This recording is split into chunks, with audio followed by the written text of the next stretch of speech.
Welcome, everyone. This is the PartsVu Xchange Talks Boating Podcast. Here we chat about all things boating with marine industry professionals and enthusiasts who spend all the time they can out on the water. Hi, this is Tanya Becker, and I'm your host for today's episode of PartsVu Xchange Talks Boating. I'm really thrilled to chat with today's guest. Kirk Deeter is a vice president at Trout Unlimited and is the editor-in-chief for Trout Unlimited's quarterly magazine.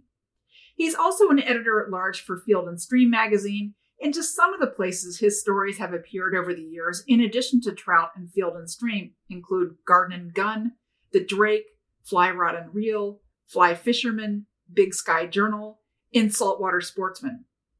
He's also written or co-authored numerous books. Just a few include The Little Black Book of Fly Fishing, 201 Tips to Make You a Better Angler, The Little Red Book of Fly Fishing, Tideline, Captain's Fly Fishing in the American Coast, and several others. I've included an Amazon link in the show notes if you want to check them out. Kirk is a skilled writer and storyteller and a very experienced trout angler. Basically, I've been joined by an outdoor journalism and fishing legend. Thanks so much for joining me, Kirk. Oh, it's great to be back. Thank you for having me again. Of course. You've written so many articles and books offering trout fishing tips. Your experience fishing for so many years, traveling around the world, as I learned the last time we talked, and writing trout fishing articles. You've had a unique opportunity to gather many tips from other experienced anglers in addition to your own experience. You know, for our listeners, they're going to benefit so much from all this knowledge. So I wanted to start out by asking you how you got started trout fishing and why it appeals to you so much. Well, there's kind of two answers. I grew up on Lake Michigan in Wisconsin and fished.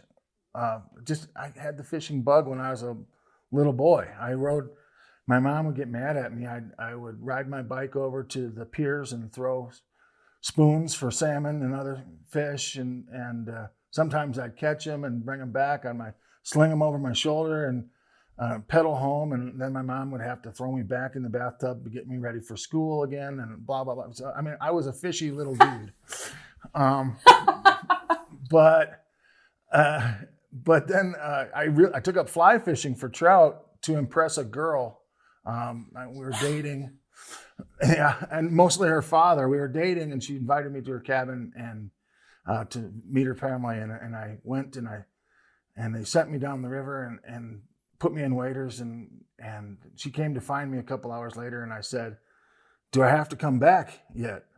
And at which point she was a little disappointed, but told her dad, and her dad realized that I was the one, and we've been married for 32 years now, so it worked out. It worked out. But yeah, I just like being outside and always have. Trout don't live in ugly, bad places typically, and it's just a great way to be out and enjoy nature and clear my head and all those things, and to be with other people as part of a community. So there's a lot of those are so many reasons that I like fishing and trout fishing that I probably can't list them all here. So. For young men trying to get the girl or young women trying to get the guy, Yes. This is a new dating tactic. They can stop all the apps and all this thing that people use now and just start fishing. There's an idea. We should start it, like the meatfish.com or something. Could happen. Yeah, no, I like it. I like it. Okay, so let's dive into the tips that you might offer people. So, how about a few tips for trout anglers just trying to get started? The number one tip is go for it and don't be intimidated, and don't feel, sometimes you feel like you're jumping into a big, complex, difficult thing. And I'm here to tell you that fishing can be as complex and challenging as you want it to be, but that's not the price of admission. You don't have to rack your brain. You can do simple things and follow some simple techniques and follow your instincts. That's number one tip is don't be intimidated. Go for it, and know that there is somebody somewhere that wants to help you, whether it's your neighbor, your friend, your sister, your aunt, whomever. Somebody's going to help. There's a my favorite thing in the world now is teaching somebody else how to fish. So I like that more than fishing myself. So that's number one. Number two is, I think the number one mistake that a lot of anglers make is that they want to impose their will on the fish. By golly, I just bought this rod and this lure and I'm going to use this thing and that's how I'm going to catch the fish. Or I'm going to try this fly and that's how it's going to work.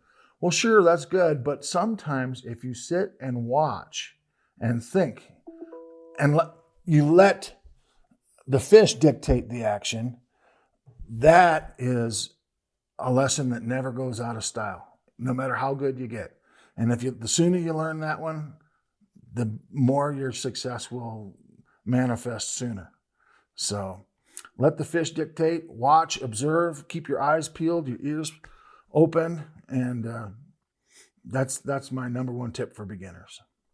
Oh, my number two tip. My number one was don't be intimidated. Yeah, I mean, trout fishing does, I mean, it looks a little intimidating, right? I mean, for those of us that just grew up, I guess everybody kind of grows up just plopping a bobber into a pond or, the side of a lake or something. I mean, that's, a little bit easier, I think, than trout fishing. It is. And you know what? That's the other thing. We all start somewhere, right? And no matter where you start, I was a unabashed worm dunking fisherman for most of my growing up years and loved it. And that's what got my pilot light lit. And so I have absolutely no problem with that. Some of my purist fly fishing colleagues will be mad at me for saying that, but the heck with them. I think that however you go about it and the important thing is lighting the passion and connecting with nature, and how you go about doing that is your own business, and have fun. It's all about fun. So there's that. You've had experience as a guide teaching people how to fish, and I think you still do that today, I believe. Are you typically able to take somebody that has no experience trout fishing to be at least somewhat operational by the end of a session? That's my goal. It's not, if someone hires a guide and they don't learn something, they've not gotten their money's worth, in my opinion. If the guide's job is to do much more than just scoop fish and take pictures and tell you, nice job. I endeavor to teach people, so it's the whole teach a person to fish, and they can for their whole life have something. So whether it's with a guide or someone who's a friend, and you keeping your eyes open, going by yourself, trial and error. I endeavor, even now, I've been fishing for 40 years, and I try every day to learn something. And if I can do that, that's a successful day. And I think that the more we can share our knowledge and help people learn, that's a good thing too. So, are there techniques? We all are aware, I think, of these just beautiful, graceful images of fly fishing. Are there to be at that level? I would imagine takes a bit of time. Are there techniques to be able to cast before you reach that level of ability? Well, you start short and you build out. It's like if you're a golfer, you don't necessarily tee it up and go 300 yards down the fairway on your first swing, right? You're going to figure out how to, the short game is the most important, putting and chipping. And it's the same with fly fishing. The short, accurate casts will get you a lot further in that world than big, long bomber casts, even though the big, long casts are beautiful to watch and so forth. But there are some simple tips. I mean, one of the best tips I ever got is you're casting, people go like this, and it's more timing. It's never about power. It's never about muscle. That's why women are naturally better anglers than men. And that's true across the board. That's the number one lesson from my guiding. I spent so much of my guiding experience trying to undo the effects of testosterone that you just got to just go with it. But a really good simple tip with a cast: keep your thumb in your peripheral vision at all times. If you do that, you'll solve 80% of casting problems right there, because most people will cock their wrist. If I cock my wrist, I've lost my thumb. I can't see it. I go too far back. I can't see my cast is piled up back there. I can't see it. If you keep it right here, I'm not staring at my thumb, but I know where it is. I got that one from Dan Stein, who's a late great guide on the Bighorn River many years ago, and I still think about it every time I go fishing. So your thumb right by your face, or never, like you said, never leaving that peripheral vision. That's a great tip. That is a great tip. How about a few tips for trout anglers who, with some experience, but they're trying to increase their skills a bit? Sure. So, one of the things that I've learned over the years is, and no matter what kind of fishing, trout fishing, saltwater fishing, bass fishing, fish like changes. So a key for being a successful angler is knowing where to cast, right? I can have the best cast in the world, but if I don't know where to put it, it's not going to help me, right? So yeah, true. It sounds silly. It's like a Yogi Berra-ism, but it's like the key to catching fish is knowing where the fish are to catch. And and fish like changes. They like changes in current, where a fast current meets a slow current. They like changes in depth, where the bottom of the lake or the river falls off a little bit.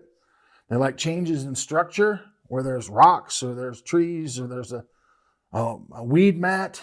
If you're out saltwater fishing out in the blue water and you come upon a weed mat, good chance you're going to find some fish under that. It's the same in a trout river.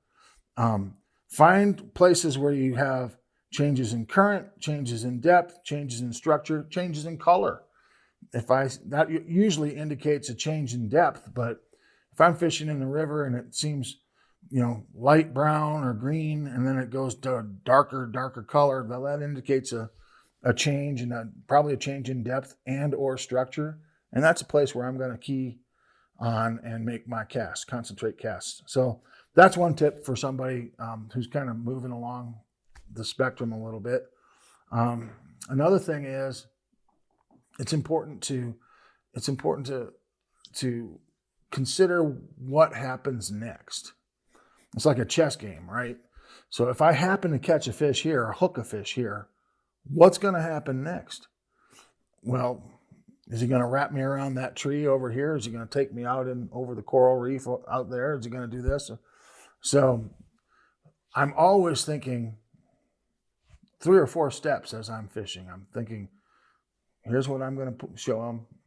Here's what I'm going to, do next, and here's how I'm going to fight him. And it's all part of a big picture of putting all those pieces together.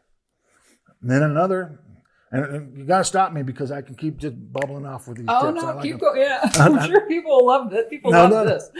Another one is that you got to make whatever you're feeding the fish or trying to get them to eat, you got to make it look natural or appetizing, right?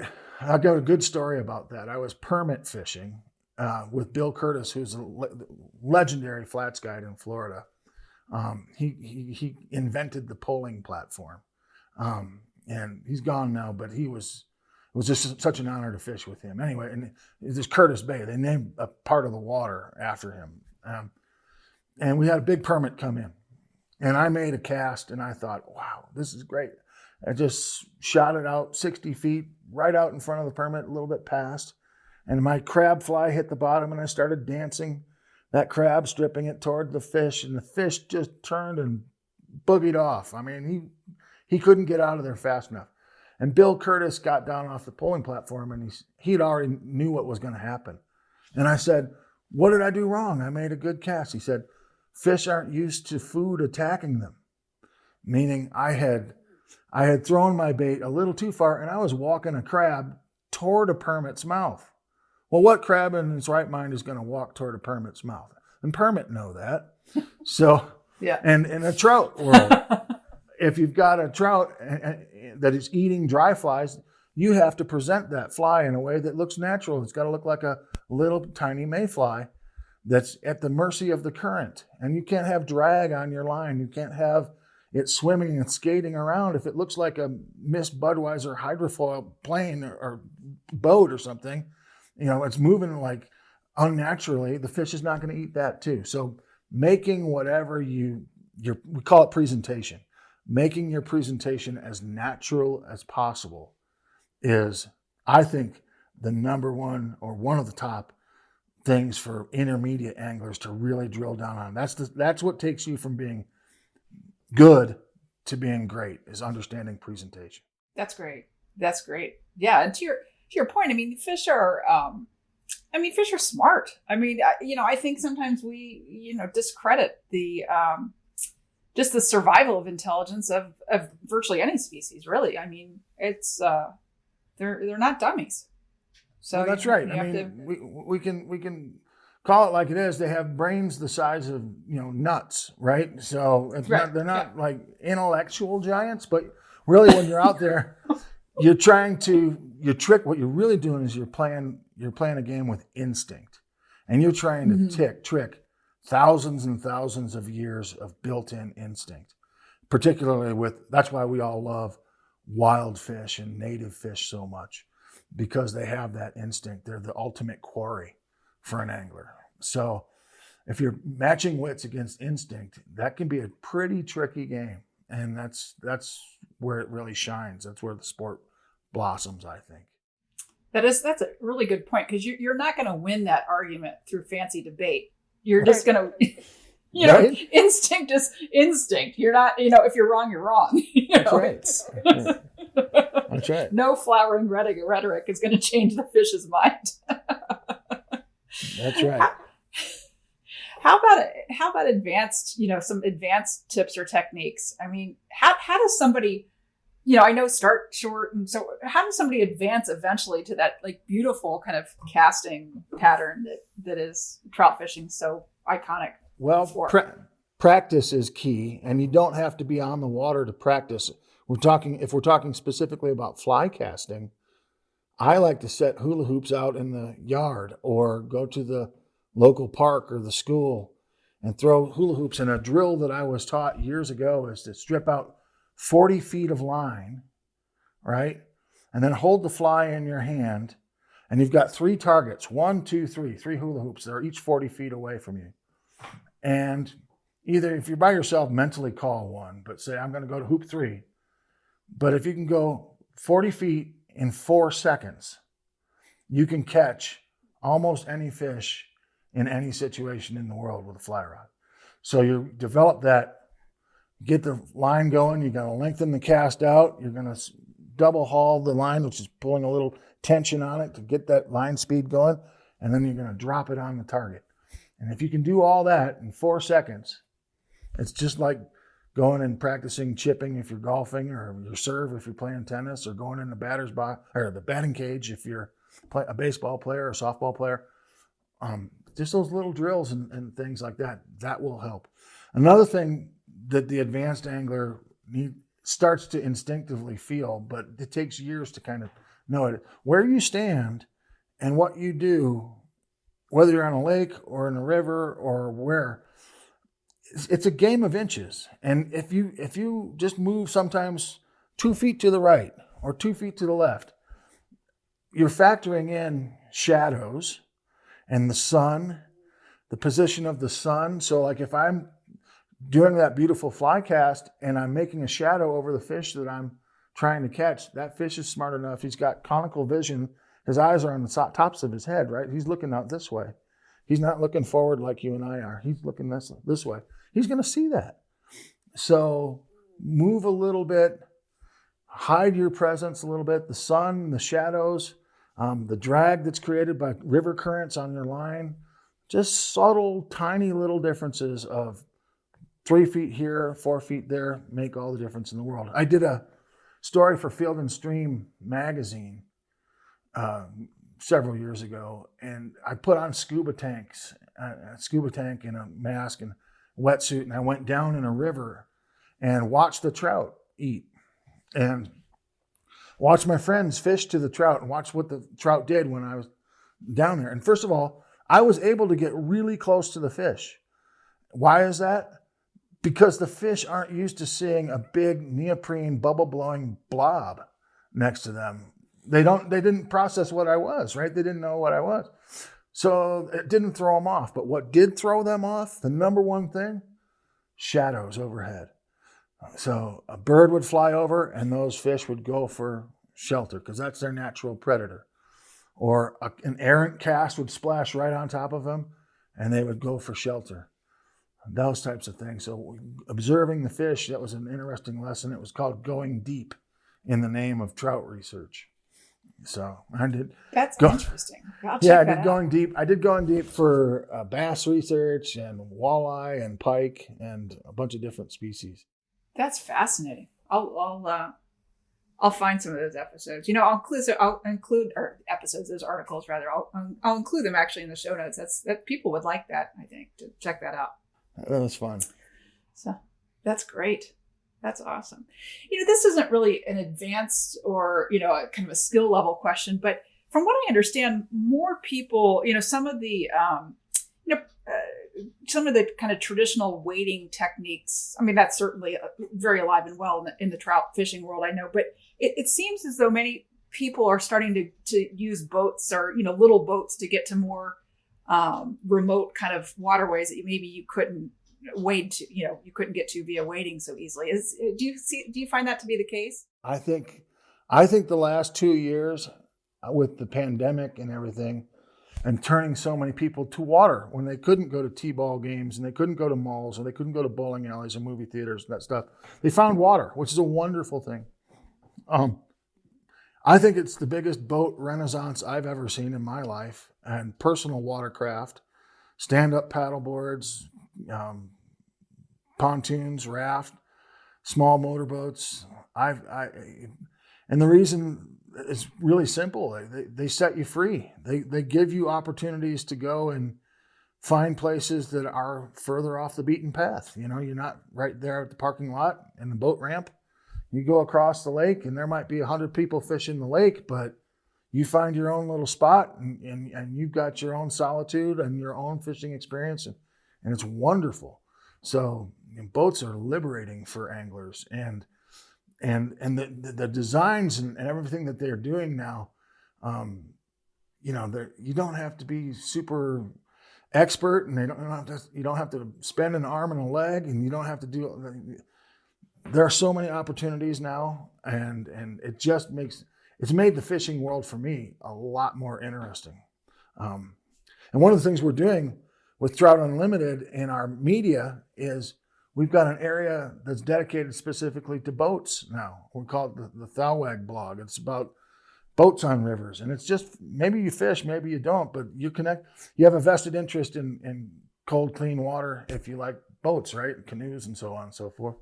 So that's another thing that we've seen. It's really a big deal, and it's really a great opportunity. And anyone who's on the fence about a boat, I would say go for it, because my only regret was that I didn't do it sooner. Yeah, I mean, you can certainly, as I think most of us know, spend a fortune or multiple fortunes on a boat, but you don't have to. I mean, I've had the opportunity to talk to several actually kayak anglers, recently that are, with this little engines, tiny little engines on the back, scooting all over the place in Florida or wherever. And it's great. I mean, like you said, it liberates you quite a bit. It's so fun.